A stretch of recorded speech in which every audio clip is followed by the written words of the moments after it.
You are tired of average. You want more out of life. You know you're capable of something greater. This show will help you become resilient in your home, at work, and in your community. Welcome to the Resilient Humans Podcast with your host, Kevin Wood.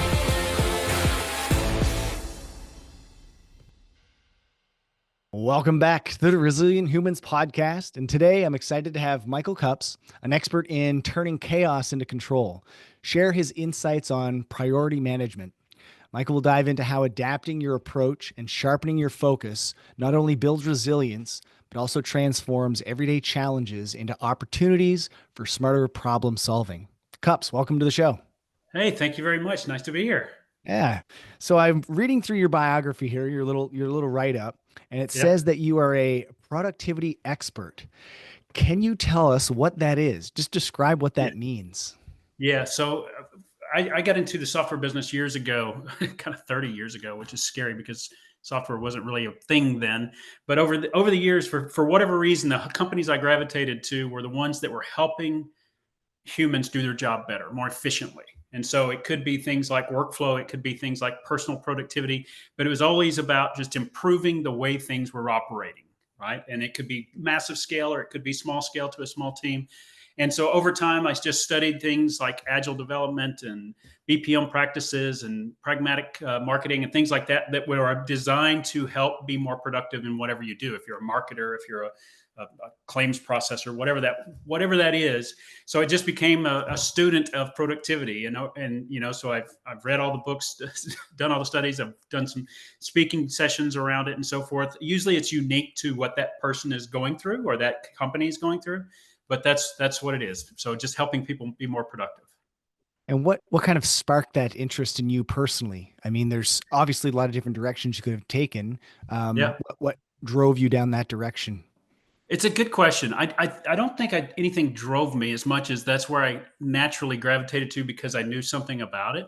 So I grew up in Texas. This is very cliche, on a small farm and ranch in West Texas. And so, from a very young age, you're kind of put out into the field to get a job done. And you're going to be there as long as it takes to get that job done. So if you can figure out ways to get it done faster, or if something breaks to get it working again so you can get done, then you get more of your day back, right? So I think it just naturally I applaud any kid that has to kind of go through that, and they may be not liking it when they're a kid because their buddies are out riding their bikes and they're in there doing some work. Whatever it is, it doesn't have to be farming and ranching, but that thought process of getting yourself to the other side of it is a powerful thing because you start finding creative ways to get there. So I think fast forward that to after college, I actually studied international trade, and I don't think I've ever done anything on the international trade circuit, if you will. But I've just helped people get more productive because we need to do things. And it just started at my very first software job, believe it or not, was a better way to get people to manage their meal plans in a college and university. So it started, everybody had a ticker. You bought the 13 meal plan and they'd check it off. And then we automated that. And then we had a card that gets you into the meal plan, et cetera. And so that's just kind of just improve incrementally over time. Gotcha. And do you see efficiency and productivity as the same or different? I think efficiency is in the steps to be more productive, right? Okay. So if you can do things more efficiently, each building block then becomes more efficient, and overall you're more productive throughout whatever it is you're doing, whether it's a work task or a home task. So Gotcha. And you've worked with companies as well as individuals in their pursuit for being more productive and efficient? yeah, for the individuals, it's been more of a recent journey. I wrote a book in 2023, and that's when I started doing more one-to-one type stuff. But before that, it was all, business to business type thing, relationships. And it was usually centered around something, a piece of software or a methodology or something like that in a work setting. And then the individual has been a lot of fun because I talk to people about getting through school, or doing a better diet plan, or bigger things like they want to change careers. How do they take the steps to get there and be more efficient about getting there once they're in that job? And so it's really fun because you see it everywhere. I mean, even if you look at mailmen walking around, or mail women, or anybody, they find their own systems to do something, right? So if they got a block here, they categorize it how they will, maybe even before they leave the yard. Then they get in their truck and off they go. But it's categorized in a way that helps them. And it may, every one of them may be doing it slightly different, but they're kind of following a pattern. And I think that's what I've been able to do, is kind of help people identify the pattern that suits them the best. That's so cool. So you mentioned that you have a book. What's that book called, and what's it all about? Yeah, it's called Time Bandit. It's a short book. It got to the top of Amazon's bestseller in short reads. I emphasize that because I didn't want to write a novel that people had to read for weeks. You can literally sit down and read this in 90 minutes, break it up, etc. And it's around two things really: priority management and habit building. And so those two things, I think, it can be a centerpiece for helping you become more efficient and more productive in your life. And then the other thing I put in there quite a bit was about balancing that, because you see people, and I was one of them, by the way, that was so out of balance. Work took up so much time, and that's where I was really focused, that I didn't prioritize things that were happening outside of work as much as I should have.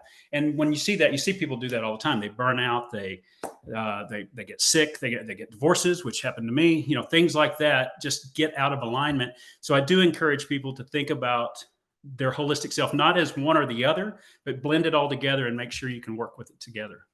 I love that. My last guest that I had on, so it's the previous episode to this, we actually talked about that holistic nature, and she categorized, balance into like five categories. And the one that got dropped first was the wellness wheel, like the wellness aspect. So people tend to drop that. And as somebody that's in health and fitness, obviously that's my jam. That's what Yeah. I make my living off of as well. But I see the same thing. If somebody's coming up with things that need to be let go of, they usually let the gym go first, which is very Yeah. unfortunate. So, And that's um, a priority. That's a priority problem, right? I for mean, sure. now I'm not saying you can just go always do fitness, because you've got some people have to make money to fund things and things like that.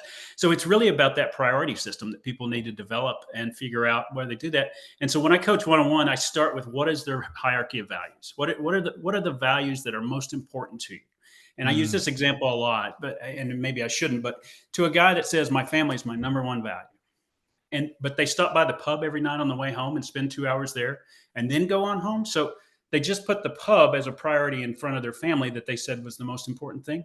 And I'm not saying you never go to the pub, but I'm saying if that's your stop every time, then the pub's that priority, right? So you just got to think about that. So I think if you can anchor everything you do to your values, then you're going to find that right blend of things and how it fits together.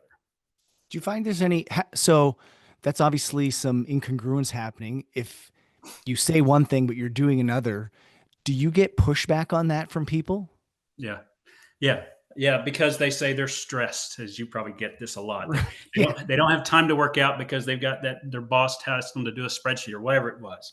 And what that really means is that they get frustrated because they don't know either how to set a boundary, or they don't know Mm, how to kind of live in both moments. If you know what I mean. There's maybe it's not 2 hours at the pub, maybe it's 30 minutes at the pub, say hi to everybody, and then get on home to the family, and you're doing something else, whatever that is. And working out, maybe it's a little bit in the morning, maybe a little bit at night, and or whatever the combination is. That I just think people get stuck not evaluating what really could be the possibility, because they think that this is how I have to do it, right? so is that kind of the first step, is kind of get an assessment of where you're currently spending your time and then matching that up with the values that you've outlined? Yes, yes, and I think that's the real key, is getting that value system and then saying, okay, what are the things inside of there that we can habitize, right? So what can become a habit where you don't even have to think about doing it? And maybe some parts of fitness is just that. I mean, there's a lot of things in fitness you can habitize, and the more you can put into a habit program where you can be in control of that on a daily basis until you kind of do it unconsciously, you're doing those things, the better off you're going to have time management, because then you don't have to think about it. So I think when I see somebody's to-do list, the first thing I do is say, give me your to-do list, let me see it. And they have somewhere in there, do this progress report on marketing, or do this, and then there's go for a walk on there. And I think, well, why is go for a walk on your to-do list? Well, I don't want to forget to do it. Well, why don't you start every morning with a walk? right? Or before you have dinner, or right after dinner, go for a walk, and just build it in as a habit. So it's not mixing in with all this stuff that's just really confusing, because those are two, kind of diametrically opposed things. So if you can really habitize things, that's the first thing. The second thing is then to understand that to-do list of, is it work, is it something else, and then prioritize. And I use the Eisenhower matrix as a framework for priorities, so we can get into that in a moment, but that's kind of how I would look at it, to start off with, Kevin, just to tell you, is that, all right, let's see that to-do list. Now that we know your values, how are we mapping these things together? I, as a business owner, I've read and have experienced a ton of these, we'll call them productivity hacks. Yeah. There's so many out there, and it can get a lot like confusing, almost like paralysis by analysis. Like, Yeah. which one's going to work for me? How should I do it? There's one, I read a book called The Miracle Morning, which breaks Mm. out, a different habit basically for a bunch of different categories. Yeah. Do, delegate, defer, and delete. That was a Yep. friggin' thick, really thick book that I read years ago. A more recent one's called The Golden Hour. So the first Yep. hour that you wake up, it's basically like Eat the Frog, where it's Yeah. you do the hardest thing first and then you get on with your day.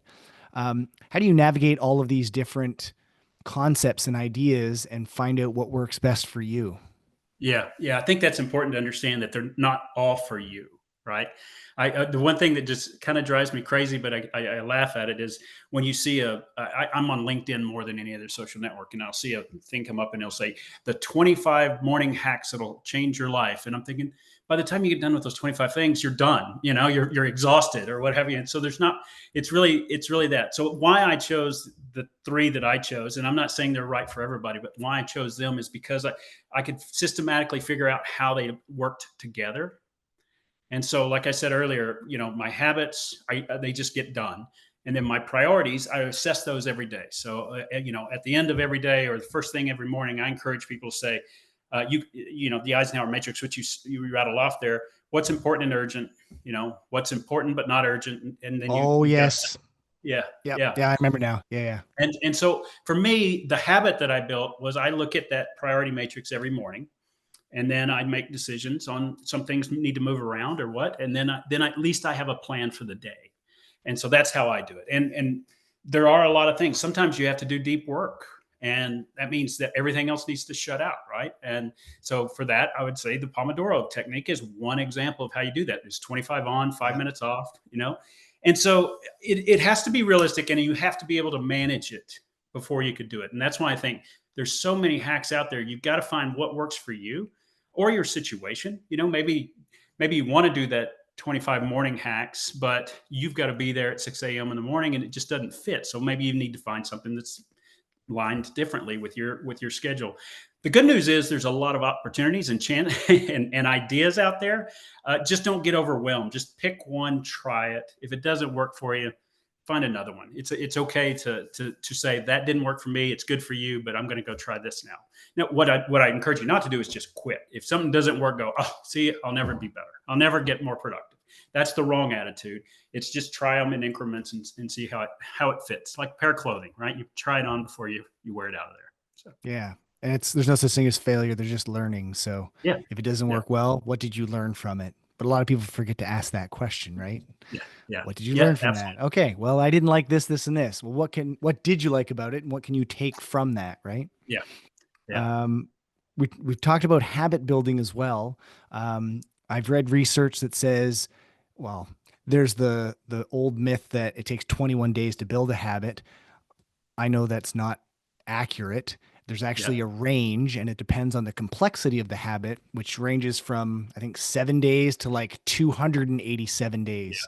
yeah, Can you dive into that? Like, what are some key habits that you believe are crucial for that work-life blend, yeah. and how do we build that into our day-to-day life? Yeah, yeah. I think one, and you probably will as a fitness expert. I think the one habit that people really need to start with and think about first is sleep.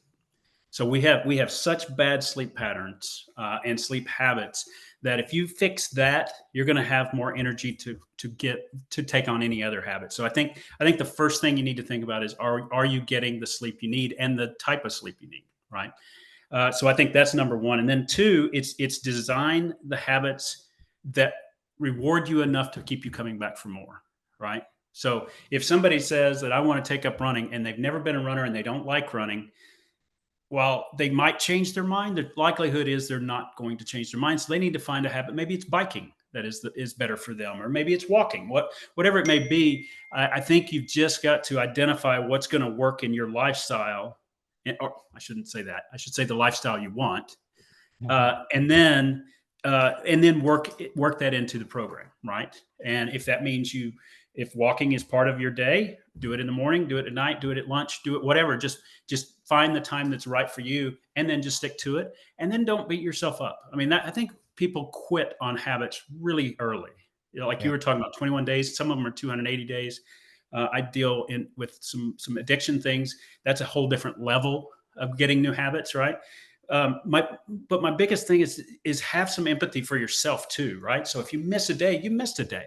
The worst thing you can do is worry about it tomorrow, because then you'll miss 2 days. So get back on it and get going, right? And it's okay. Don't beat yourself up. You lost a day. Let's go. You still have tomorrow to make up for it, kind of thing. And I think people just put so much pressure on themselves, and they just kind of walk out of it because they get frustrated. So I mean, I've got habits that I've been trying. I'm trying to learn French, and you're a Canadian, so you may Same. probably already. Yes, actually. Oh, you I did. have a 1700-day streak on Duolingo learning French. I see. I had a 287 day on Duolingo, and then I forget what happened, and I just got off of it. I'm still going. My fiance is French, so now we're going to the south of France this summer, and I'm determined to at least have a conversation with somebody. It probably won't be our family, because they'll walk all over me with it, but Yeah, maybe a yeah. waiter or something, Yeah. that I could just Order some carry food on. in French. Yeah, yeah. Yeah. That's awesome. So, and I'm okay with that. I mean, yes, I want to learn French, but I'm not. It doesn't change my course if I miss a day, right? And some people Absolutely. just forget that. So, I love that you brought up sleep. I took a mastermind course with Dr. Matthew Walker, and he talked mm, about some of the key components. And the number one um, important metric, I guess, or important habit when it comes to getting a sleep routine is a consistent bedtime. And yeah, I find the people that are off, like weekends, they're up till midnight or beyond, and then they yeah, try to get back to a regular time on during the week. It throws everything off. yeah, And then in the CrossFit space, there's what's called the hierarchy of athletic development. And for CrossFit, they put nutrition as the base, but I've since adapted that and put like a sub layer, like a basement level, and I threw sleep in there because when you don't sleep enough or well, you don't eat well either. And then right, everything above the pyramid crumbles as a result. So I yeah, truly believe, I agree with you that sleep is a sub foundation. It is like the main yeah. layer to everything that you do in your life. Everything becomes harder when you don't sleep well. Exactly, exactly, and that's not. So I can see how it definitely would affect CrossFit, but even just your work. I mean, if Yes. you are not rested, and your job as an accountant, that's tough, right? Because you're just going to lose focus. Your eyes may get blurry. All of the things that could happen. It's not even going to make the work fun if you're always fatigued while you're doing it, right? So I agree. I think sleep is one of those things. It's starting to be more aware. Now, if you scroll around those productivity hacks we were talking about earlier, you see more and more of those people telling you, here's how to get sleep. Turn off your phones, whatever the Yeah. whatever the trick is. It's good though. I think it's the awareness is what has to happen first. That people realize that they're not performing the way they should because they're tired. Right. So awareness is, we all know that awareness is step one. Then we need Yeah. to actually invoke some behavior change. How does setting clear boundaries come Mm. into it when it comes to productivity and setting up these boundaries in your daily life? Yeah, yeah, and it's interesting. I was preparing this weekend. I'm doing a lecture at the University of North Texas up in Denton, which is not very far from me here in Dallas, and I'm talking to a much younger audience, and a lot of the people I work with in the business world are telling me how these kids aren't showing up for work the way they should, right? And there's you hear it as the Gen Z challenges that are faced, but the attrition rates are higher for whatever reason. I think it's both them self-selecting out or employers not liking it. And I was talking about and I was thinking about with them boundaries, that concept of boundaries, and it applies both ways, right? When you show up when you show up to do a job, whether that's CrossFit to your business, whatever it is, show up and do that thing is one thing, right? So make sure that you are mentally in the zone you need to be in to perform. The second thing is you got to keep things out of there that are going to distract you. So distractions like your phones, alerts, and things like that. And I apologize, an alert just went off. You may have heard it on here.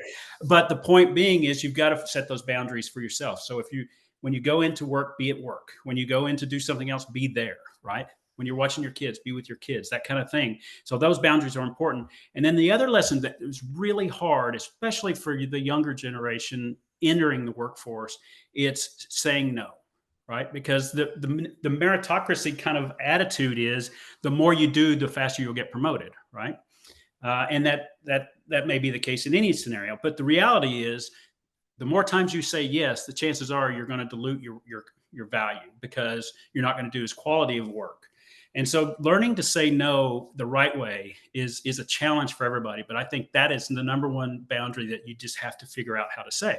And that's why I like the Eisenhower matrix so well, is because Yeah. sometimes it's not just saying no, it's just not yet.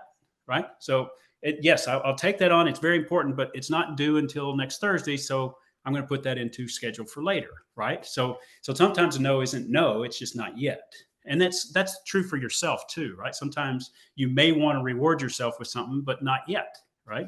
And so that's the key element. And sometimes no means you need to invoke the participation. If you ask me to do something, Kevin, and I am just swamped, and you've assigned me three of those other things that I need to do, I need to say, Kevin, I can't take that on. Or if you want me to take that on, which of the other three do you want me to drop? Yep. Because something has to give, right? And so I think those boundaries are really coachable things, but once you master them, you will find your way through any scenario much better. And when talking about that Eisenhower matrix, it really goes into that do, defer, delegate, and delete. It kind Yeah, of it matches it. It's very similar as well. So it might, like you said, it might not be do now, it's defer till later. And that's yeah, okay. It doesn't all yeah, have to be done today, right? yeah, You mentioned about uh, boundaries between different aspects of your life, and this is something that I've talked about before, and maybe you've done some research on it. But setting up transition times between the different aspects of your life. So oftentimes when people drive home from work, they have that ball of stress of work still on their shoulders. yeah. Do you recommend building in transition time before you walk into your house to bring all that work stress in with you? Yeah, it's a good topic. I haven't studied that much, Kevin. I struggle with the concept of balance a lot because to me, balance means equal parts, and that's not realistic sometimes. So I tend to try to push into this work life blend, and not everybody can do it because of their work or their scenario or whatever it is. But I really think that sometimes if you can take care of some of those home things while you're in the workplace, or vice versa, if you can just find the right blend for it, then it's gonna long term be better. Now, again, it can't be you walk in the house and you do all your work and you ignore your family. That's not blending, Right. right? But Yeah. I transition time. When I think about it, though, I do that naturally. Um, there's a period in a lot of people in the morning just do some form of meditation. To me, meditation can just be quiet and thinking, right? And when I have a dog who you may hear him snoring over here because he's passed out over there, but we go on long walks in the morning. And when I come back, the first thing I do is sit somewhere. If it's warm outside, I'm outside. If it's cold out, I sit inside. And I just think about the things that are going to happen today, or I want to happen today. And so that is in essence a transition that you talked about. I'm going from an activity that I do every day with my dog, and then I'm actually putting my mind in something else at that point. So I'm not opposed to it. I haven't studied it as much, but I can absolutely see it. But I do encourage people that struggle with always that and always this, is can you blend some of them just so you can kind of get through it a little Yeah. faster. So Love that. We've worked on the concept. I work with some nutrition clients, and sometimes instead of just sitting in the office and having our meeting, we go out for a walk and have a meeting. yeah, And it just makes thoughts seem to just come more easily and the conversation flows more smoothly when you're in nature. yeah. So it's kind of But the same there's some, idea. There's something else that happens there that I didn't think about it, but I had somebody on my own podcast that told me this, and they do intentional marriages, so they work on marriage techniques to help people. And one of the things that she said to me is when you go for a walk together, you're not facing each other, you're walking in the same direction. So it feels less confrontational. And Yes. so if you think about now, I'm not sure with your peers if you feel this way, but think about an employee and a boss, and maybe they need to work something out. What if they go take a walk and they're both looking forward and thinking about it as opposed to looking at each other as their adversaries, right? Yep. And so there could be some dynamics there that happen. I love that. That's really cool. I've never thought of that, but it makes total sense once you Yeah. say it. So, Yeah. we all know that procrastination is a common hurdle with most people. In your experience, what's the most effective techniques to break that cycle of procrastination? Yeah, I think it's there's a lot of it. There's several of them, and I actually have a chapter in the book about it. But the things that I think are habits, because a lot of things that you don't want to do. Let's take I don't know, doing the dishes as an example. So people put off doing the dishes because they just don't like it, or they feel like they're in a hurry. But what if you just start rinsing the dish right after you use it, right? And you Mm. just build that habit in, then it's not going to pile up and feel like just a monster task, right? Not to mention it's probably a little cleaner to deal with at that point. But the point is, if you can start to build in habits to reduce the wave that's coming at you if you don't do any of it, right? So little increments is one advice. The other advice we mentioned a minute ago, the Pomodoro technique. I really like that when you're stuck on something and so you keep procrastinating. For students, for example, or somebody in business that has to do a big report or make a presentation or whatever, then just put a timer on and worry about nothing else but that. And that first 25 minutes, you may only get 15 minutes of it where you do something because you're figuratively sharpening your pencil or something like that. But then when you take that 5 minute break and you get back to it for another 25 minutes, chances are your head's going to really be in the game. And you can just barrel through that procrastination feeling. So it's techniques like that. It's really, I don't want to call them mind tricks because they're not, but they're just subtle changes in your behavior that will allow you to get off that procrastination. There's a great book called The Ant and the Elephant, which kind of describes this. And it's Yeah. trying to control your subconscious, which you can't because it's Right. your subconscious. So, setting up fences to control the direction of your subconscious or your Yeah. elephant is how you do it, right? And so, like Yeah. you said, one of the techniques is the Pomodoro method. There's a podcast episode that I recorded a long time ago on this. So if people want to go back and search that, they can. Yeah. But yeah, 25 minutes on, a short break, and that's it. Like literally turn off all distractions during that 25 minutes. You don't answer Yeah. emails, you don't check your phone. It's just dedicated work. And I remember reading a stat that said if you complete 4 Pomodoros in a day, you're more productive than somebody who doesn't use that technique and quote unquote works for 8 hours a day. Yeah. Yeah. It is crazy. And like I said, the first one you may have to get settled in a little bit.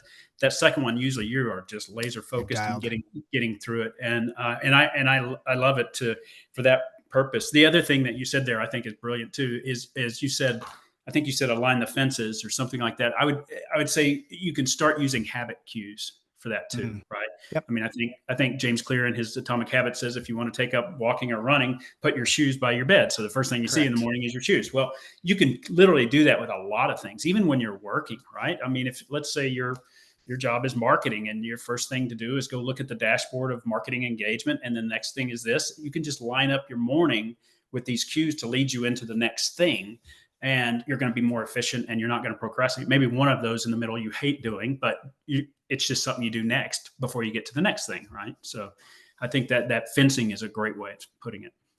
I love the concept of efficiency. Like that's what CrossFit is. It's how can you be most efficient? Here's the work. Do it as fast as you can. What's the most Yeah. efficient way of doing it? Like that's Yes. really it, right?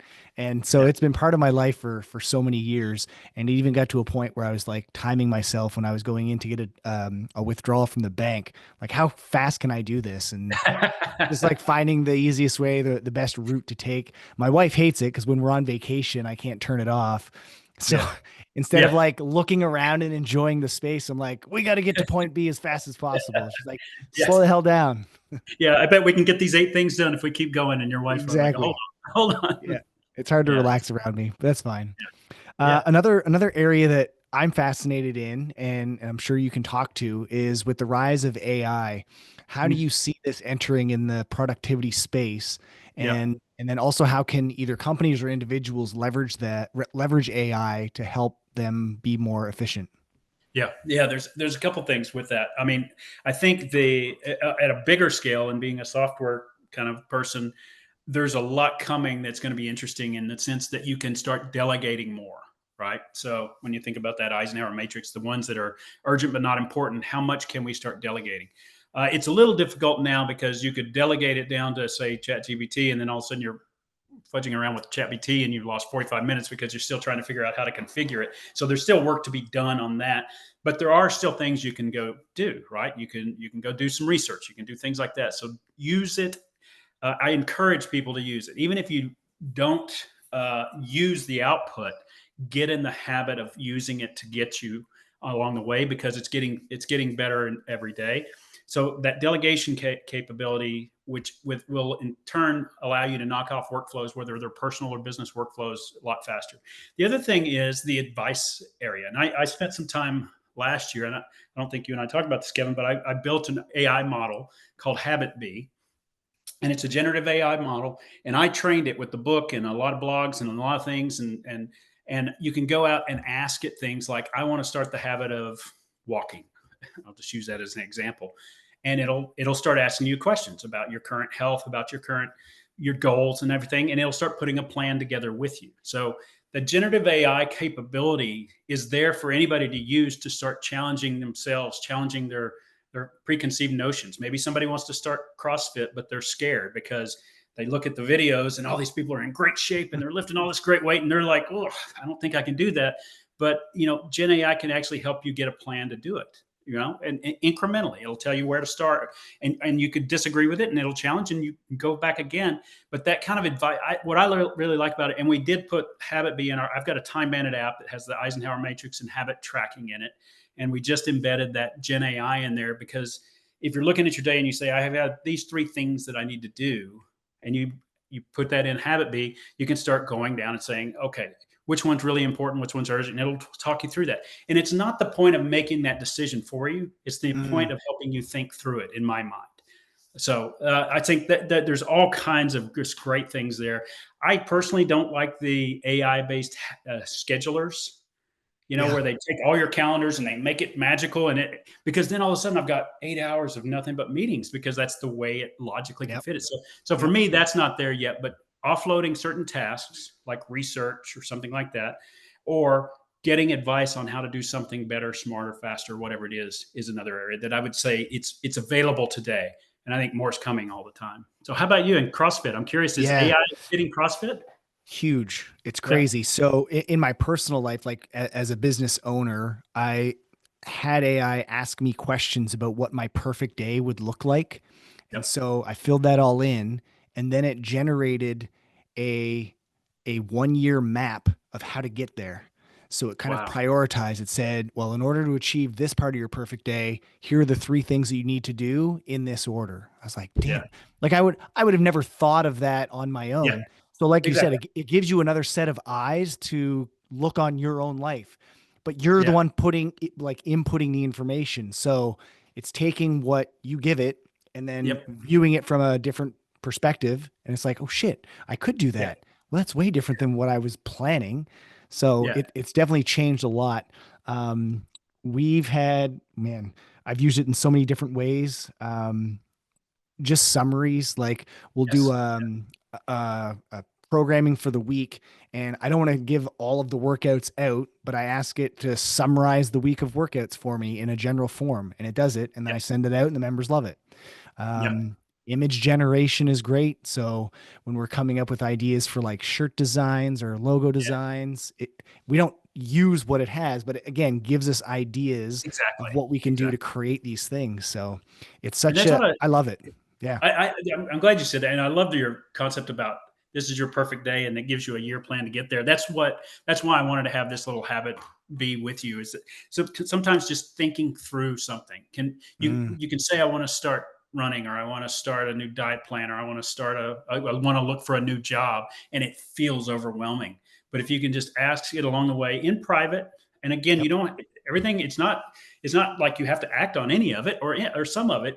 But it's just getting that thinking. Sometimes just thinking it out will take that fear away from it. Right? It's like, oh yeah, that's step one. Here's step two. Here's step three, and off you go. And so I think it's a great tool for that. I love your scenario. And while you were saying it, I was thinking next time I see here's the 20 productivity hacks you should consider. Maybe I'll say to AI, I'll upload it and say which one's right for me, and just kind of have a conversation. Yeah, yeah, So, yeah. I yeah. recently got into volunteer firefighting, and when I Oh, first got into the process, we had to fill out an application resume. So like ChatGPT kind of knows me, so I used it to help me come up with ideas for my resume that would help me make me more presentable. And then I failed the physical, whether it was white coat syndrome or I had a electrolyte supplement earlier in that day that may have spiked my blood pressure. I couldn't get it down. And then I was like, this doesn't make any sense. Like, I'm the fittest I've ever been in my life. Why yeah. is it so high? So I literally started asking ChatGPT, like, what can I do? And it told me some of the things. But basically, it recommended writing back to the fire department and asking them if they'll accept a doctor's note. And they did. Ah, yeah. I would have never That's done that on my own. exactly. Who would, right? You would probably think, and instantly you've got to go prepare to pass that physical the next time, right? Yeah. And what a So great I went to thing. the doctor. Blood pressure was below normal. She's like, I don't know what they're talking about. So, Yeah, yeah. and then the That's next week or 2 weeks later, it was ready to go. So anyway, yeah. I That's think awesome. it's a great tool, especially for productivity. Just like, again, you can prioritize Yeah, the things that are important and then how. That's yeah. the next step is how do you put those into play? Right. Yeah, Um, so the name of the book, Time Bandit, yeah, it's both memorable and evocative. What yeah. inspired you to choose that name, and kind of how does it capture the essence of the philosophy of time management? Yeah, it really it came about because I was talking with the publisher that helped it, and they actually thought Time Bandits were negative, and I was thinking of Time Bandit as a good thing, and so I had to convince them. Once I convinced them, they go, "Oh, I get that." But I really think that we go into our days, and a day kind of owns us, and then we look back and we go, "Gosh, all these thieves stole my time." Well, what if you're a time bandit and you can take that time back because you're only going to focus on what's really important or important to you. You're gonna actually know how to control that, and you're gonna take your time. You're gonna own your time as opposed to these thieves coming and taking it from you. So that's how it came about. We got way down the road and then realized there was a movie many years ago called Time Bandits. And so anytime you do a search, you can go Time Bandits. You see John Cleese and all these guys, and Yeah. I did go watch the movie. It's kind of interesting. I probably would have enjoyed it when I was a kid more, but other than that, we just stuck with it because we thought it was a good concept about taking back your time. So That's so cool. yeah, Um, when I finish these episodes, I always ask my guests the same question, and I'd love to hear your opinion on it. What would be your definition of resiliency in your own words? yeah, that's a good. In my own words, that's the interesting thing. I actually put this in a slide for that talk I'm doing in next week. But it was really about. Let me see if I can phrase it the way I did. There are tough situations, but only the tough kind of get through them. And you have to kind of take care of yourself in order to do that because you're always going to hit a bump in the road. Everybody does, whether it's health. For me, I had cancer, divorce, all this stuff. And if as long as you have the systems to keep going and you've built those and you trust in them, you're going to get through it.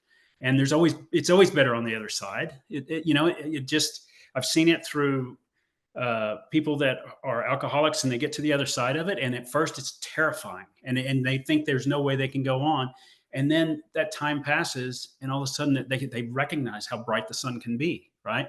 And it's just, so I'm not saying you have to be tough no matter what. And don't take care of yourself. That's not what I'm saying. But if you build the systems to make yourself tough, no matter what bump in the road you hit, you're going to roll over it and keep going. So, So and I don't know. practically speaking, what are those systems? Give me an example of a system that would help you keep going.